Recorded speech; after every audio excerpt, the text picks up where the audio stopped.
Hello everyone. इस video में हम देखेंगे कि इस कोलिजन वॉल्यूम से क्या होता है। तो इसका यूज़ करने के लिए मुझे यहाँ पे एक और मॉडल चाहिए होगा। तो यहाँ मैं सब टूल पे आ रहा हूँ और यहाँ मैं अपेंड पे क्लिक करके एक प्लेन 3D को अपेंड कर रहा हूँ। तो हमारा प्लेन 3D यहाँ पे आ गया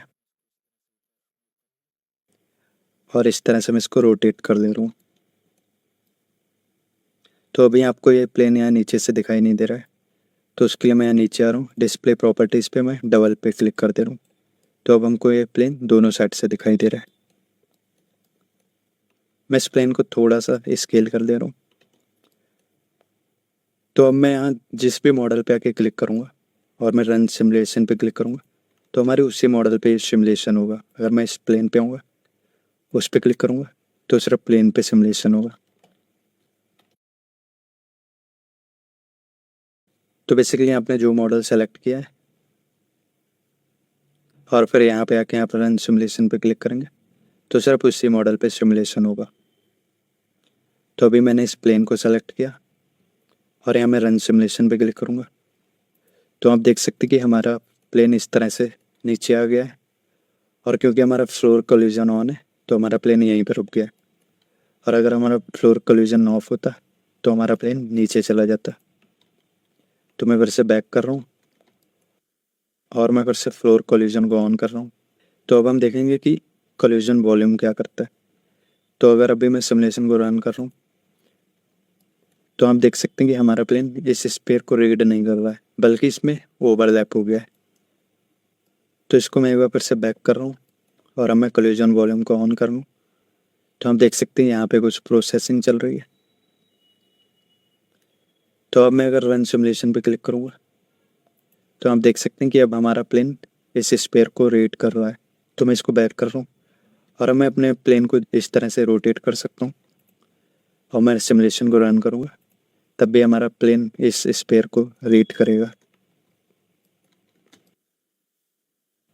मैं चाहे तो इस प्लेन को कितना भी इधर उधर मूव कर सकता हूँ और फिर भी हमारा प्लेन इस स्फीयर को रीड करेगा। मैं इसको फिर से बैक कर रहा हूँ और अगर मैं इस स्फीयर पे इसको इस तरह मूव कर लूँगा और फिर से मैं इस प्लेन पे आऊँगा और रन सिमुलेशन करूँगा तब भी आप देख सकते हैं कि हमारा स्फीयर अब यहाँ पे है और फिर भी हमारा प्लेन इस स्फीयर को यहीं पे रीड कर रहा है। तो अगर अब हम चाहते हैं कि हमारा प्लेन इस स्फीयर को यहाँ पे रीड करे तो उसके लिए हमको यहाँ रीकैल्क पे क्लिक करना पड़ेगा। तो मैं इसको बैक कर रहा हूँ और अब मैं यहाँ रीकैल्क पे क्लिक कर दूँगा तो यहाँ पे आप देख सकते हैं कैलकुलेशन चल रही है।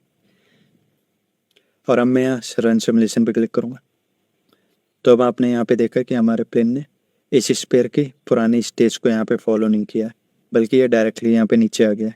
तो मैं इसको बैक कर रहा हूँ और अब मैं अगर इस प्लेन को यहाँ पे लेके जाऊँगा, फिर से रन सिमुलेशन करूँगा तो अब आप देख सकते हैं कि हमारा प्लेन इस स्फीयर को यहाँ पे रीड कर रहा है। तो बेसिकली रीकैल्क पे जब आप क्लिक करते हैं, जैसे अभी मैंने इस पर क्लिक कर दिया है, तो जीपीएस यहाँ पे हर मॉडल को रीड करता है कि कौन सा मॉडल कहाँ पे है।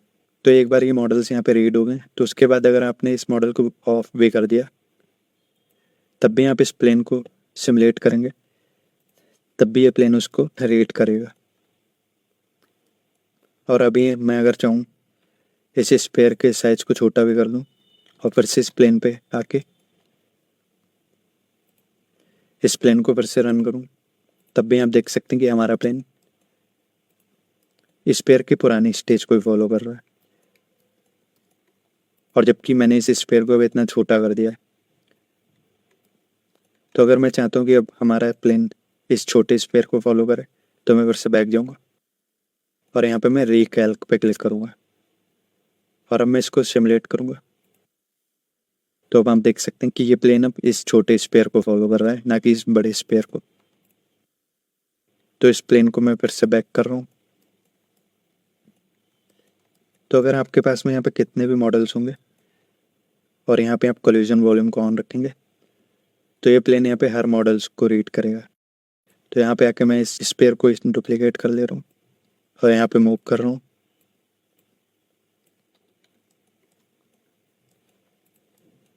और मैं इस वाले स्फीयर को यहाँ पे बंद कर रहा हूँ।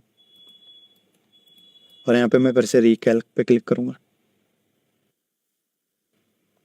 और इसको फिर से रन करूँगा।